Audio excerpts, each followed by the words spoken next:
Hello friends, I welcome you all on my YouTube channel. My name is Geetika Khurana और आज का हमारा topic है कि व्हाट इज बैंक। बैंक क्या है, इसके फंक्शंस क्या क्या है और ये क्या क्या काम करता है, ऑल अबाउट बैंक। तो लेट्स गेट स्टार्टेड। तो सबसे पहले हमको क्या पता होना चाहिए, हम बैंकिंग अवेयरनेस पढ़ रहे हैं, हमने मॉनेटरी पॉलिसी कर लिया, चलो ठीक है, इससे रिलेट नहीं करता था इसलिए मैंने पहले वो करा दिया। लेकिन अब बैंक क्या है हमें ये भी तो पता होना चाहिए ना।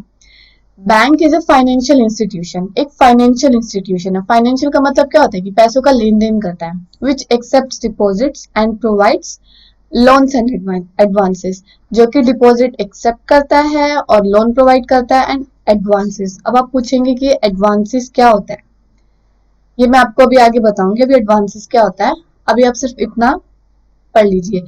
Bank is a financial institution which accepts deposits, provides loans and advances and other financial services, और भी बहुत सारी सर्विसेज प्रोवाइड करता है। ठीक है, तो जो बैंक के फंक्शन है, दो फंक्शन है इसके बैंक के। फर्स्ट है primary function and secondary function. Primary function में क्या क्या आ जाते हैं, एक तो वो डिपॉजिट एक्सेप्ट करता है, दूसरा लोन्स एंड एडवांसेस देता है। तो ये तो हो गए इसके प्राइमरी फंक्शन। सेकेंडरी फंक्शन में कौन कौन से आ जाते हैं कि बाकी के जो भी काम बच गए, जैसे कि पासबुक प्रोवाइड करता है, चेक बुक्स होगी, लोकल फैसिलिटी होगी, इंटरनेट बैंकिंग होगी और भी बहुत कुछ, ये सब कुछ आता है सेकेंडरी फंक्शन में।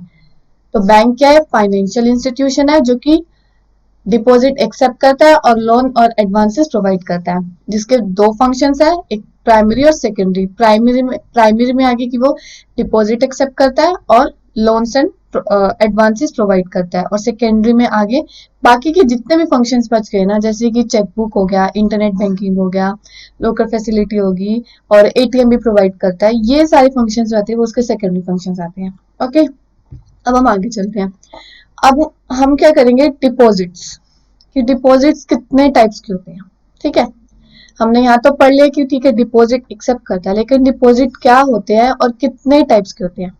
तो टू टाइप्स के डिपॉजिट होगी, एक तो डिमांड डिपॉजिट और एक हम बोलते हैं तो टर्म डिपॉजिट या फिर टाइम डिपॉजिट। ये एक ही चीज है, चाहे हम टर्म डिपॉजिट बोले या फिर टाइम डिपॉजिट बोले। तो फर्स्ट कौन सा हो गया, डिमांड डिपॉजिट, और सेकेंड हो गया टाइम डिपॉजिट। अब डिमांड डिपॉजिट को में कौन कौन से आ जाती है, एक तो हो गया सेविंग अकाउंट और करंट अकाउंट। ये होते हैं डिमांड डिपॉजिट के पार्ट, जिसको हम कासा भी कहते हैं। CASA, कासा। CA का मतलब करंट अकाउंट, SA का मतलब सेविंग अकाउंट।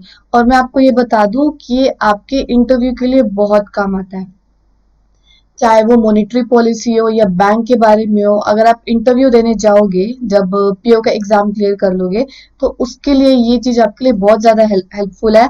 चाहे आप बैंकिंग की तैयारी कर रहे हैं, SSC की कर रहे हैं, आपके लिए बहुत ज्यादा हेल्पफुल है, क्योंकि और ये सब नॉलेज आपको होनी चाहिए।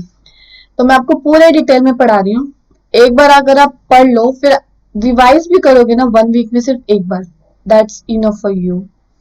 ओके, अब डिमांड डिपॉजिट कौन से हो गए, सेविंग अकाउंट और करंट अकाउंट। ये आपको याद रखना है कि डिमांड डिपॉजिट को हम कासा भी कहते हैं। CA का मतलब करंट अकाउंट, SA का मतलब सेविंग अकाउंट। अब सेविंग अकाउंट में क्या क्या होता है, एक तो सेविंग अकाउंट में क्या होता है, हम कभी भी डिपॉजिट करा सकते हैं अपना पैसा, हम कभी भी विड्रॉ करा सकते हैं, और हम कभी भी, मतलब जो भी बैंकिंग की टाइमिंग है, हम तब जाके हम कभी भी अपना पैसा डिपॉजिट या विड्रॉ करा सकते हैं। ठीक है, और इसमें कोई टाइम बाउंडेशन भी नहीं होती कि आपको इतने ही टाइम के लिए कराना है। और इसमें जो इंटरेस्ट मिलती है ना, वो आपको मिनिमम इंटरेस्ट मिलती है, यानी कि जो सबसे कम इंटरेस्ट मिलती है ना, वो आपको सेविंग अकाउंट में मिलती है।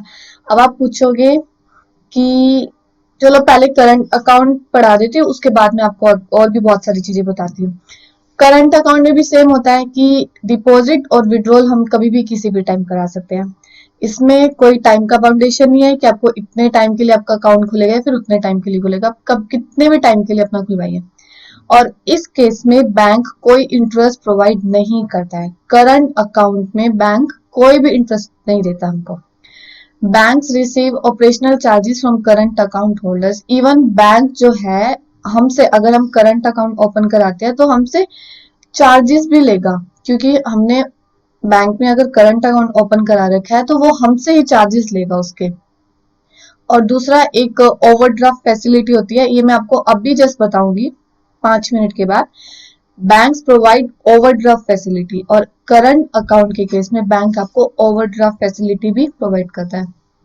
अब आप पूछोगे कि हम फिर करंट अकाउंट क्यों खुलवाए, मतलब इससे अच्छा तो हम सेविंग अकाउंट ना खुलवा ले। इस केस में तो बैंक कोई इंटरेस्ट भी नहीं देता और हमसे बल्कि चार्जेस भी लेता है, तो इससे अच्छा तो हम सेविंग अकाउंट ओपन करा ले। तो मैं आपको बता दूं कि ये करंट अकाउंट उनके लिए होता है जिनकी रोज की ट्रांजेक्शन होती है, यानी कि अगर कोई जिनका अच्छा बिजनेस है, थाउजेंड्स में या मैं कहूंगी लैक्स में या करोड़ में, उनको रोज के डिपॉजिट भी कराने होते हैं और डेली के ही विड्रॉ कराने होते हैं, यानी कि कभी भी वो डिपॉजिट करा देते हैं, कभी भी विड्रॉ। और उनके जो ट्रांजेक्शन होती है मेनली लैक्स में करोड़ में बहुत ज्यादा होती है, मतलब कि जिनके बहुत बड़े बड़े बिजनेस चल रहे हो उनके लिए करंट अकाउंट होता है। इसीलिए क्या है कि बैंक कोई इंटरेस्ट नहीं देता है। सपोज आपने क्या किया कि आप गए, आपने, मैं कहती हूँ 50 लाख रुपए करंट अकाउंट में जमा करा दी, हो जाएंगे। अब आपको थोड़ी देर बाद वही वापस चाहिए, आप थोड़ी देर बाद वापस से निकाल लेंगे। लेकिन सेविंग अकाउंट में क्या होता है कि आप एक टाइम पर इतना सारा पैसा नहीं आप जमा करा सकते, इसीलिए करंट अकाउंट खोला जाता है कि जो डेली बेसिस पे पैसे निकलवाते भी रहते हैं और डिपॉजिट भी कराते रहते हैं। तो करंट अकाउंट उनके लिए होता है और इसीलिए उनको चार्जेस भी देने पड़ते हैं अपने अकाउंट के लिए। और बैंक एक ओवरड्राफ्ट फैसिलिटी प्रोवाइड करता है। ये ओवरड्राफ्ट फैसिलिटी क्या होती है ये मैं आपको अभी आगे बताऊंगी। आई होप आपको डिमांड डिपॉजिट अच्छे से पता चल गया होगा। डिमांड डिपॉजिट को क्या कहते हैं, कासा, यानी कि करंट अकाउंट और सेविंग अकाउंट। आगे बढ़ते हैं। अब हम पढ़ते हैं टर्म डिपॉजिट या टाइम डिपॉजिट। अब ये क्या होता है टर्म डिपॉजिट के भी आगे टू पार्ट्स आ जाते हैं, एक रिकरिंग अकाउंट और एक फिक्स्ड अकाउंट। रिकरिंग अकाउंट में क्या होता है कि मेनली ये सैलरीड पर्सन के लिए होते हैं, जिसकी वही महीने की फिक्स सैलरी आनी होती है ना, तो ये उनके लिए होते हैं कि हाँ ये फिक्स अमाउंट उनका हर मंथली उनके फिक्स अमाउंट जमा कराती है। जैसे कि अगर उन्होंने इस महीने मान लो किसी की सैलरी है 50,000 है, 50,000 है, तो उसने सोच रखा कि नहीं मुझे तो हर मतलब 50,000 में से 10,000 मुझे कैसे भी करके सेविंग करनी करनी है। तो वो क्या करेगा, रिकरिंग अकाउंट खुलवा लेगा। हर महीने उसको 10,000 रुपए रिकरिंग अकाउंट में डिपॉजिट करवाना ही होंगे, यानी कि एक फिक्स अमाउंट उसको डिपॉजिट कराना होता है हर महीने। And money is deposited in instalments में होते हैं, यानी कि हर महीने अगर 10,000 है तो 10,000 ही वो करवाएगा। Interest is given by the banks in this, इसमें होता क्या है, in this interest is more than saving account, यानी कि रिकरिंग अकाउंट में, सॉरी, जो रिकरिंग अकाउंट में जो इंटरेस्ट होती है वो ग्रेटर देन होती है सेविंग अकाउंट से, यानी कि हमको रिकरिंग अकाउंट में ज्यादा इंटरेस्ट मिलती है as compare to saving account. लेकिन रिकरिंग अकाउंट में क्या होता है कि हर महीने एक फिक्स अमाउंट आपको डिपॉजिट करवाना ही होता है। और इसमें जो अकाउंट ओपन होता है वो 6 मंथ्स के लिए भी हो सकता है मिनिमम, और मैक्सिमम 10 साल या उससे ज्यादा के लिए, यानी कि आपको मिनिमम 6 महीने के लिए तो वो अकाउंट ओपन कराना ही होगा, और मैक्सिमम 10 साल के, 10 साल या उससे ज्यादा के लिए।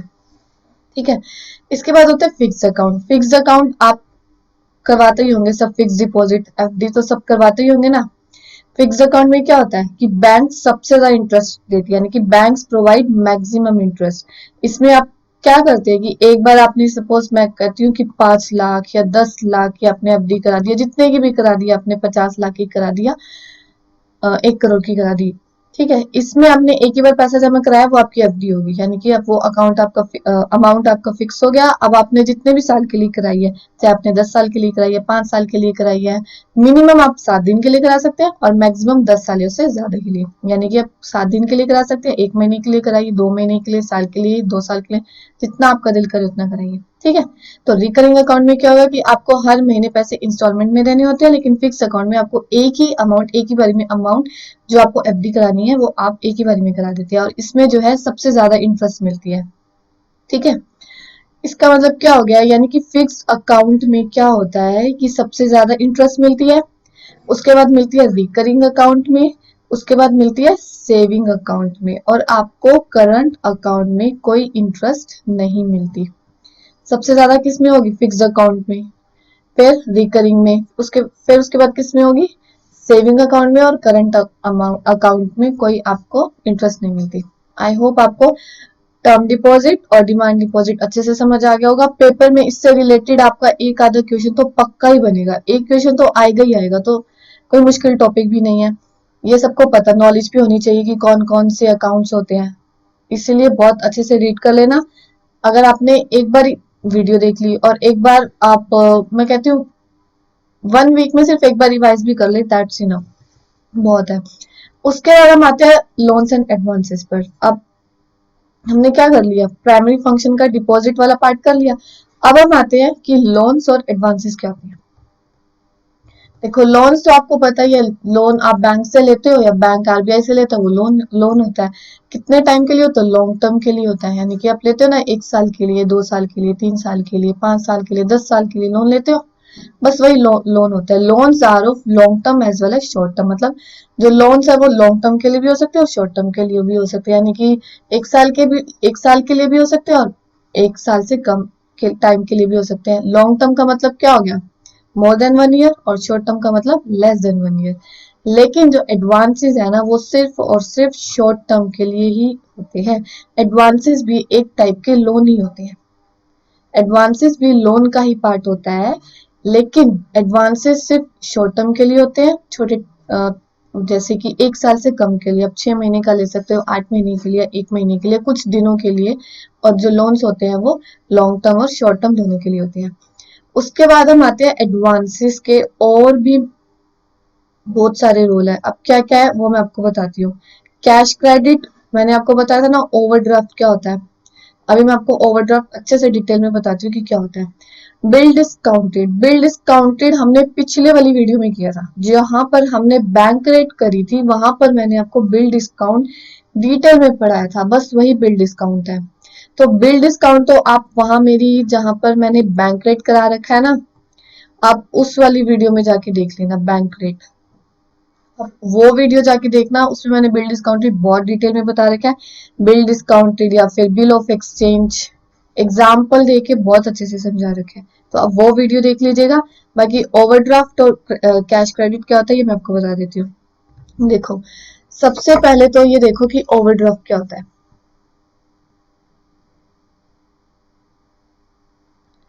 ओवरड्राफ्ट भी एक तरह का लोन ही है, काइंड ऑफ लोन, लेकिन ये क्या है, शॉर्ट टर्म है, यानी कि लेस देन 1 ईयर।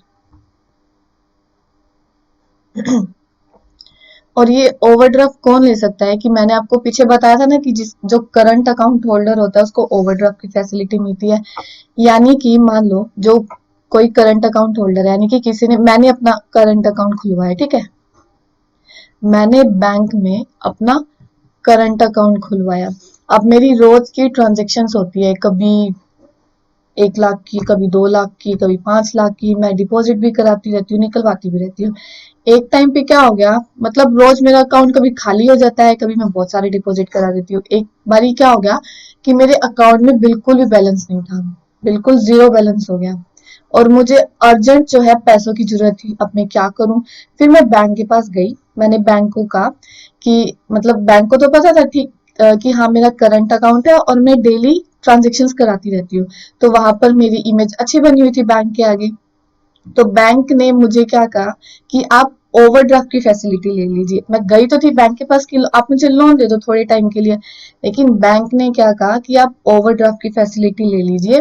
इसमें क्या होगा कि उन्होंने एक लिमिट फिक्स कर रखी होती है, मतलब जैसे कि अगर किसी की ट्रांजेक्शन रोज करोड़ में होती है तो फिर उनको एक, मतलब ज्यादा अमाउंट की वो ओवरड्राफ्ट फैसिलिटी दे देते हैं, लेकिन अगर किसी की लैक्स में ट्रांजेक्शन होती है तो उसको वो कम अमाउंट की दे देते हैं। मान लो कि मेरी लैक्स में होती है ट्रांजेक्शन, तो उन्होंने मुझे कहा कि आप 10 लाख का ओवरड्राफ्ट फैसिलिटी ले सकते हैं, यानी कि हम आपको 10 लाख रुपए दे देंगे एज एन ओवरड्राफ्ट, ठीक है।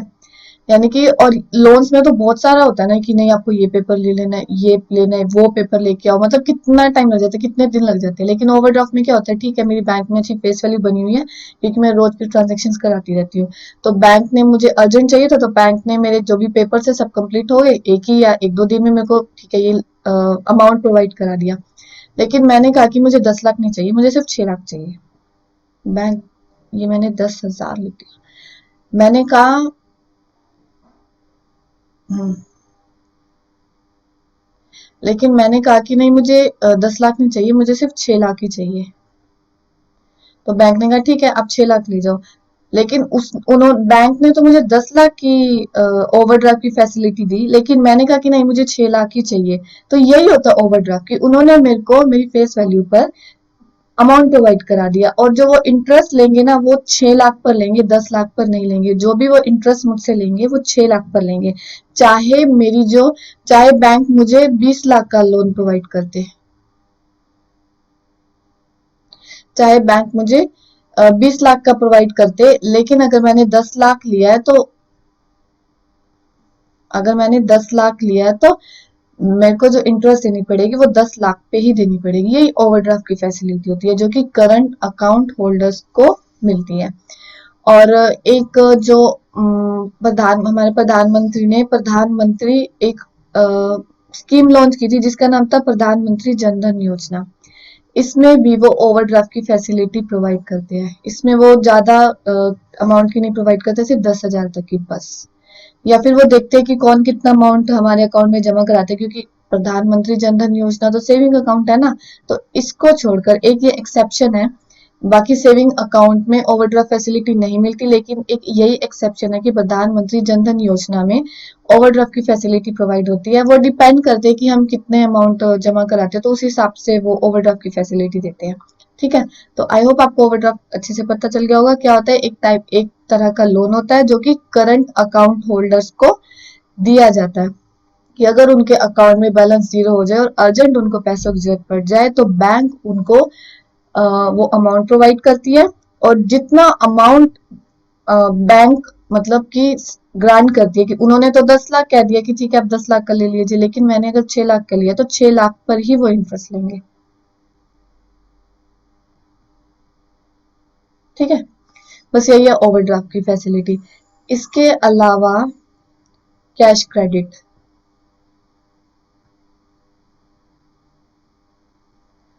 इसका जो नेचर है ना, सेम नेचर है ओवरड्राफ्ट। जैसे कि ओवरड्राफ्ट था, वो भी यही है। अब ये क्या है, कि ये तो सिर्फ एक बिजनेस, मतलब जो बिजनेस कर रहा है वो ही ले सकता है ओवरड्राफ्ट, लेकिन कैश क्रेडिट जो बिजनेस कर रहा है वो तो ले ही सकता है, जिनकी रोज की ट्रांजेक्शन हो रही है। लेकिन एक इंडिविजुअल, जैसे कि अगर मैं भी सपोज मेरा कोई बिजनेस नहीं है, मुझे अर्जेंट पैसों की जरूरत पड़ गई है, तो बैंक मुझे cash as a cash credit जितना अमाउंट मुझे चाहिए होगा वो प्रोवाइड करेगा। मतलब अब ये नहीं है कि मैं, मतलब मेरे कभी कभी ट्रांजेक्शन होती है, मैं कुछ थाउजेंड्स में करती हूँ, लेकिन मैं कहूँ कि नहीं, मुझे तो 10 लाख चाहिए, नहीं। वो देखेगा कि मैं कितने टाइम में कितनी ट्रांजेक्शन करती हूँ, कितने विड्रॉ करती हूँ, कितने डिपॉजिट कराती हूँ, उससे अकॉर्डिंग मुझे कैश प्रोवाइड कर देगा बैंक। तो बस यही कैश क्रेडिट होता है। बस ओवरड्राफ्ट में सिर्फ एक बिजनेसमैन ही ले सकता है, लेकिन कैश क्रेडिट में क्या होता है कि बिजनेसमैन तो ले ही सकता है और इंडिविजुअल भी लोन ले सकता है। और इसमें जो इंटरेस्ट मिलती है, इसमें भी सेम, जितना हम विड्रॉ करेंगे, जितना हम बैंक से लेंगे, उतने पे ही हमको इंटरेस्ट मिलेगी। ठीक है, ज्यादा नहीं लेंगे कि वो कहे कि ठीक है आप 10,000, हम वो कहे कि नहीं, हम आपको 10,000 की कैश क्रेडिट प्रोवाइड कर सकते हैं, कहूँ लेकिन मुझे तो सिर्फ 5,000 ही चाहिए, तो मेरे को सिर्फ और सिर्फ जो इंटरेस्ट देनी होगी वो सिर्फ 5,000 पे ही देनी होगी, 10,000 पर नहीं देनी होगी। ठीक है, और जो कैश क्रेडिट है, इस अकाउंट की एक लिमिट होती है। ऐसा नहीं है कि आप कितने मर्जी ले सकते हैं, इसकी लिमिट होती है। वो बैंक ही डिसाइड करेगा कि हम आपको कितने दे सकते हैं, फिर जितने हमको चाहिए होंगे उस हिसाब से, फिर मतलब हम पहले बताएंगे कि हमको इतने चाहिए, कि बैंक कहेगा नहीं, हम आपको इतने दे सकते हैं, हम इतने दे सकते हैं, ठीक है, जितने देने हैं तो फिर ये बैंक ही डिसाइड करता है। तो ओवरड्राफ्ट और कैश क्रेडिट सेम ही है। अब आपको पता चल गया। अब इस कैश क्रेडिट में हम इंडिविजुअल कोई भी लोन कोई भी ले सकता है। बस यही था एडवांसेस। और जो बिल डिस्काउंटेड है वो मैंने बहुत डिटेल में बता रखा है, तो प्लीज जो बैंक रेट वाला है, आप देख लेना टाइटल में, जहां पर बैंक रेट लिखा हो वो वाला टॉपिक खोलना, वो वाली वीडियो चलाना। आपको बिल डिस्काउंटेड बहुत डिटेल में पता लग जाएगा, और ये टॉपिक आप जरूर करना, क्योंकि इंटरव्यू में या फिर एग्जाम में भी इससे रिलेटेड कोई ना कोई क्वेश्चन आ जाता है। ठीक है, अब हम आगे चलते हैं। आगे है फाइनेंशियल इंक्लूजन। अब फाइनेंशियल इंक्लूजन क्या होता है? फाइनेंशियल इंक्लूजन क्या होता है? To provide banking services to an unbanked area. Unbanked area कौन से होते हैं? Rural area. जहां पर बैंक नहीं होते, तो वहां पर बैंक की सर्विसेज प्रोवाइड करने को हम फाइनेंशियल इंक्लूजन कहते हैं। तो ये बात याद रखना, फाइनेंशियल इंक्लूजन वो होता है कि जो रूरल एरियाज है, अनबैंक्ड एरियाज है, जहां पर बैंक नहीं है, वहां पर सर्विस प्रोवाइड करने को फाइनेंशियल इंक्लूजन कहते हैं। अब वहां पर सर्विस कौन प्रोवाइड करेगा? देखो, एक होता है बिजनेस फैसिलिटेटर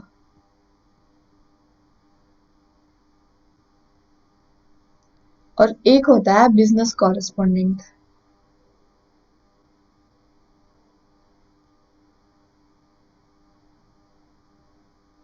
अब इन दोनों का काम क्या होता है? सपोज बिजनेस फैसिलिटेटर है, मतलब कोई भी बंदा है, या आप लगा लो आप में से कोई का, आपको बैंक ने मतलब होता तो वो बंदा बैंक का ही है।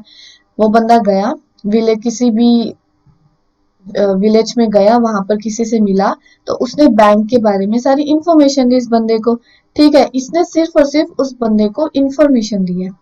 किसी भी रूरल एरिया में जाके, विलेज में जाके उसने सिर्फ और सिर्फ इंफॉर्मेशन प्रोवाइड करी है बैंक के बारे में, लेकिन बिजनेस कॉरेस्पॉन्डेंट ने उसको सर्विस दी है। अब वो बिजनेस कॉरेस्पॉन्डेंट जरूरी नहीं है कि वो बैंक का ही बंदा हो। जैसे कि आपने देखा होगा, जो जैसे कि किराने की दुकान वाले होते हैं, वो भी अकाउंट खोलते हैं। यानी कि जो स्मॉल फाइनेंस बैंक होते हैं ना, आप डायरेक्ट वहां दुकान पे जाके उस वो मशीन ले रहा होता है, उसके पास डायरेक्ट जाइए और वो आपका अकाउंट खोल के दे देगा। यानी कि बिजनेस कॉरेस्पॉन्डेंट ने क्या किया? सर्विस प्रोवाइड करी। और बिजनेस फैसिलिटेटर ने क्या किया? सिर्फ और सिर्फ इंफॉर्मेशन प्रोवाइड करी। तो पेपर में भी ये आ जाता है, या इंटरव्यू में भी पूछ लेते हैं कि बिजनेस कॉरेस्पॉन्डेंट कौन होता है या बिजनेस फैसिलिटेटर कौन होता है। फाइनेंशियल इंक्लूजन क्या होता है? क्या होता है कि अनबैंक एरिया में, रूरल एरिया में बैंकिंग सर्विसेज प्रोवाइड करना। ठीक है, और ये कौन करता है? बिजनेस कॉरेस्पॉन्डेंट सर्विसेज प्रोवाइड करता है। अब वो जरूरी नहीं है कि वो बैंक का बंदा हो, वो कोई भी हो सकता है। ठीक है, तो ये क्या हो गया? Financial inclusion. अब हो गया हमारा टॉपिक ये वाला कंप्लीट कि बैंक क्या है, बैंक के फंक्शंस क्या है, कि कौन कौन से डिपॉजिट्स होते हैं, और लोन्स या एडवांसेस क्या होते हैं। इसके अलावा मैंने आपको कैश क्रेडिट बता दिया क्या होता है, ओवरड्राफ्ट बता दिया, बिल डिस्काउंटेड आप मेरी दूसरी वीडियो में जाके देख लेना। और इसके अलावा फाइनेंशियल इंक्लूजन का भी आपको पता चल गया। मैं आपको थोड़ी हिंट भी दे देती हूँ बिल डिस्काउंट के बारे में।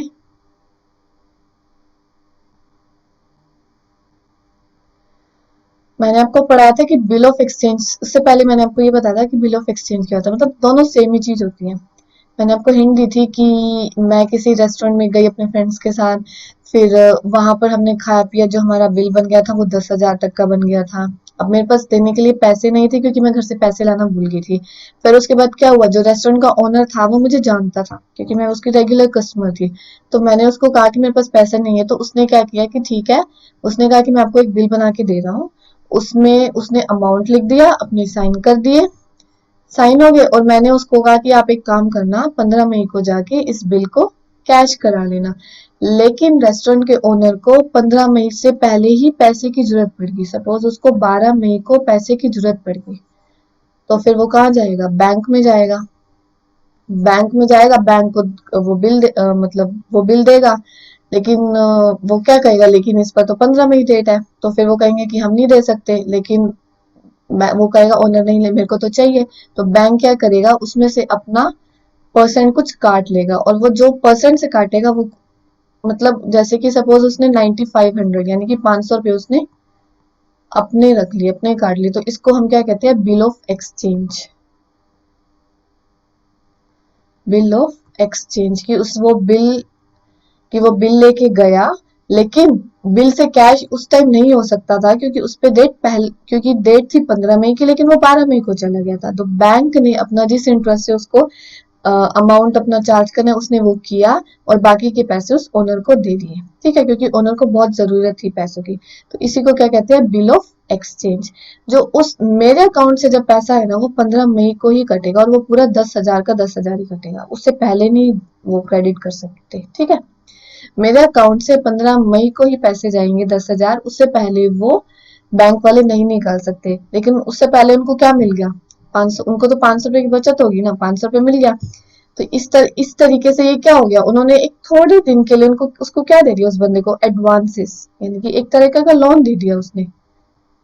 और मैं आपको बता दूं कि ये 10,000 या फिर छोटे मोटे अमाउंट के लिए नहीं होते, ये काफी बड़े बल्क अमाउंट के लिए होते हैं, मतलब लैक्स में या करोड़ में होता है ये। तो यानी कि जो बैंक को एज अ उसका जो पार्ट मिलेगा वो भी बहुत ज्यादा मिलेगा। जो इंटरेस्ट चार्ज करेगी, चाहे 2% हो, 3% हो, 4% हो, जिस भी इंटरेस्ट से वो चार्ज करेगा, यानी कि उसका जो अमाउंट क्या हो जाएगा, ज्यादा हो जाएगा। ऑब्वियस है, अगर सपोज मान लो 1 लाख होगा, 1 लाख का अमाउंट होगा, अगर वो 4% से काटते हो तो कितना हो गया, 1 लाख का, ठीक है, 4% काट दिया तो कितना हो गया, 4,000। यानी कि बैंक को कितना मिल गया, 4,000। ठीक है, इस तरीके से ये भी क्या हो गया, एक तरीके का लोन हो गया, यानी कि उसने लोन ले दिया उसको। और लेकिन मेरे अकाउंट से पैसे कब कटेंगे, जिस डेट को मैंने कहा होगा। यही होता है बिल ऑफ एक्सचेंज। ठीक है, बाकी अगर आपको और भी ज्यादा डिटेल में चाहिए, उसमें मैंने अच्छे से और भी ज्यादा डिटेल में बता रखा है, तो आप वो वीडियो जाके देख लीजिएगा। और मैंने मॉनेटरी पॉलिसी के सारे पॉइंट्स अच्छे से क्लियर किए हैं, तो वो भी आप सारी वीडियोस जाके देखिएगा। और भी अगर आप किसी भी आपका सब्जेक्ट आपको कोई वीक है, मैंने डेली स्केड्यूल की भी वीडियो स्टार्ट कर रखी है कि आपको डेली क्या स्केड्यूल फॉलो करना है जिससे आपका एग्जाम क्लियर हो जाए। तो अगर आप फॉलो करेंगे तो ऑब्वियस है आपकी बहुत ज्यादा इंप्रूवमेंट होएगी। ठीक है, और आप मेरे चैनल को सब्सक्राइब कीजिए, और अगर आपको इसकी पीडीएफ चाहिए तो वो आपको डिस्क्रिप्शन बॉक्स में मिल जाएगी। चैनल को सब्सक्राइब कीजिए और वीडियो को भी लाइक कीजिएगा। Thank you for watching me.